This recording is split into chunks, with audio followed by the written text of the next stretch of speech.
মানুষের চেহারা দেখে যদি বেঈমান চেনা যেত তাহলে নবাবের পিছনে কখনো মির্জাফর থাকতো না, বুঝছেন?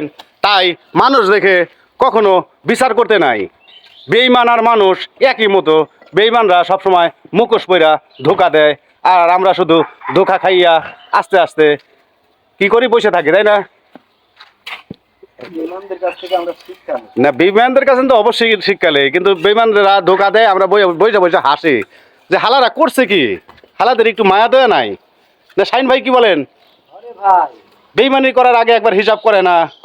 আরে কার সাথে বেঈমানি করলি, যারটা খাইলি তার যারটা পড়লি তার সাথে বেঈমানি করতে তোর একটু বাদলো না রে? তাই করার আগে ভাবে না, করার পরে ভাবে। সত্যি কথা বলেছেন। থ্যাংক ইউ ভাইয়া। আপনি কার ভাই হন? আপনার না হলেও ধরেন আপনার বোন সত্যি সত্যি একটা কথা কইলেন, আপনি দুয়ারে ঢাই আর আমার চাকরি দেখলে সমস্যা কি? আমরা কথা কয় না, আমরা কথা কইলে পাপ হবে, আল্লাহ গুনাহ দিবি। আল্লাহ গুনাহ দেবে। আল্লাহ কোনদিন আপনাকে মাফ করবে না। যেমন আমার বাপি হ্যাঁ বলেন। ঈদের আগে ঠিক আছে, এই যে নাইট করলি, দিনে করি, রাত দিন 24 ঘন্টা কাম করি, কিসের জন্য? একটু আশায় সাল করলে ইচ্ছা ভালোভাবে করা হবে। ইয়েস।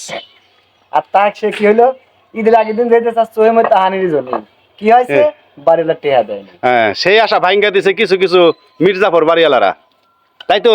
Yes.